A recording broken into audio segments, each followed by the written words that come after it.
Bonjour à tous et bienvenue dans cette série de vidéos consacrée au chipping. Commençons tout de suite par définir ce qu'est le chipping. Je vous propose de laisser débattre les spécialistes et de convenir d'une définition à nous. Le chipping, c'est une approche roulée. La balle va voler bas et rouler beaucoup.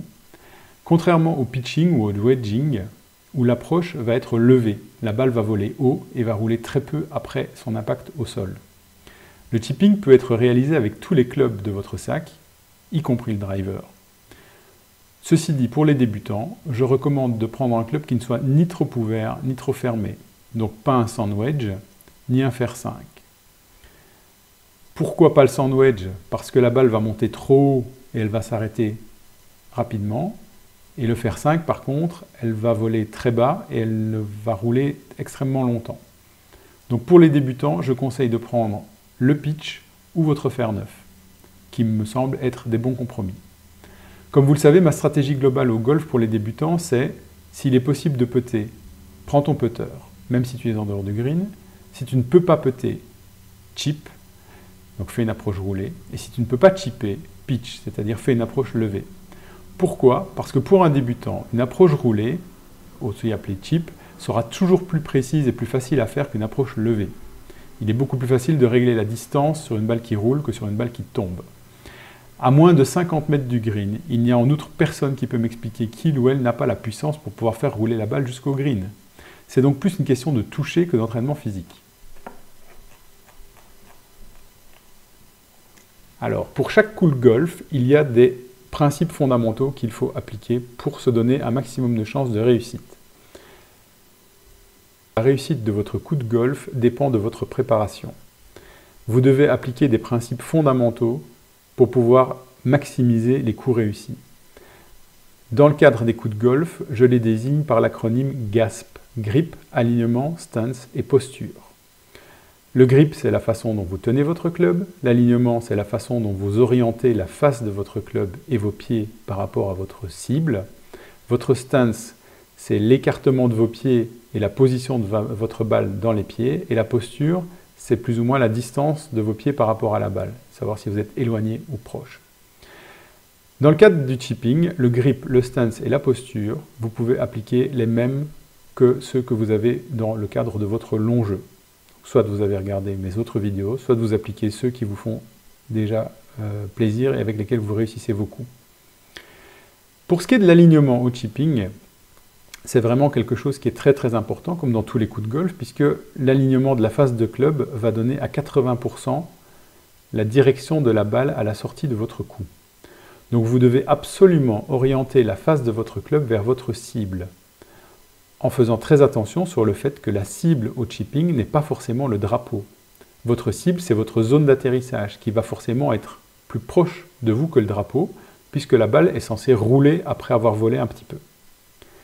Si vous avez un green qui descend vers la droite ou vers la gauche, votre trajectoire peut donc ne pas être directement vers le drapeau. Vous allez peut-être devoir faire tomber la balle à gauche, ou sur une butte, ou n'importe quel endroit du green, de manière à ce qu'elle puisse redescendre vers le drapeau par la suite. Ça, c'est ce qui concerne l'alignement de la face de club. Pour ce qui concerne vos pieds, je conseille de les mettre un peu à droite de la cible. Pourquoi?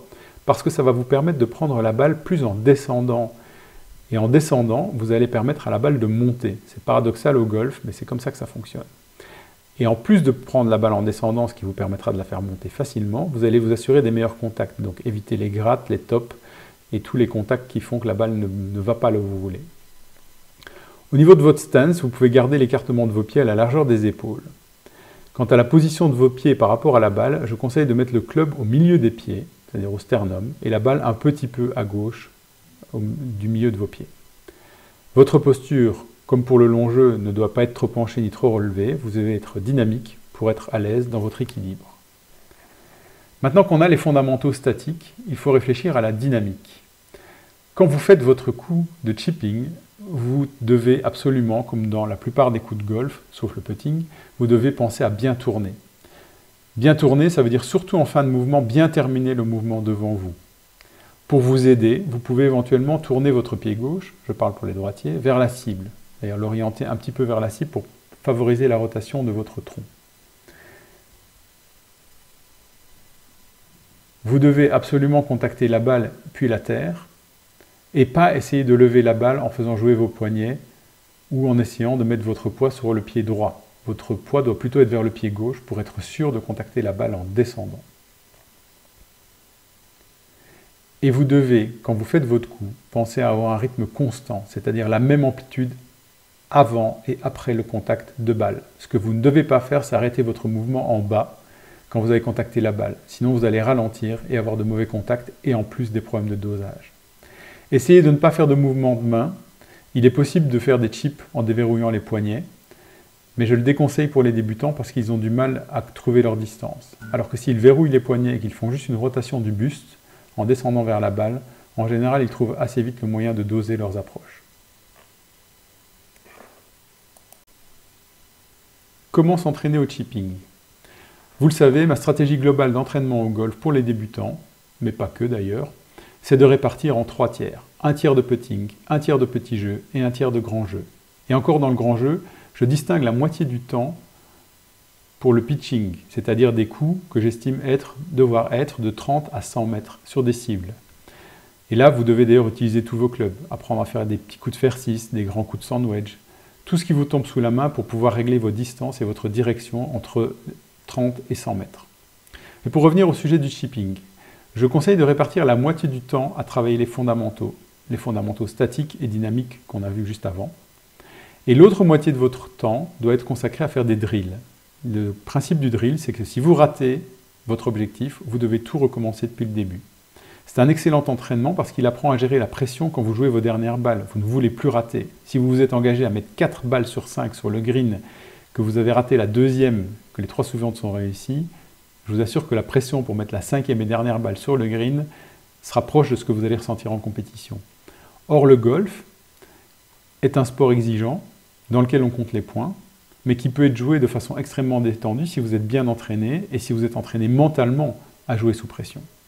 Donc je vous engage vraiment, à chaque fois que vous faites des entraînements de golf, que ce soit au putting, au chipping ou au grand jeu, de vous mettre des situations de tension nerveuse dans votre entraînement afin de pouvoir les anticiper et de pouvoir les gérer plus facilement lorsque vous serez sur un vrai parcours.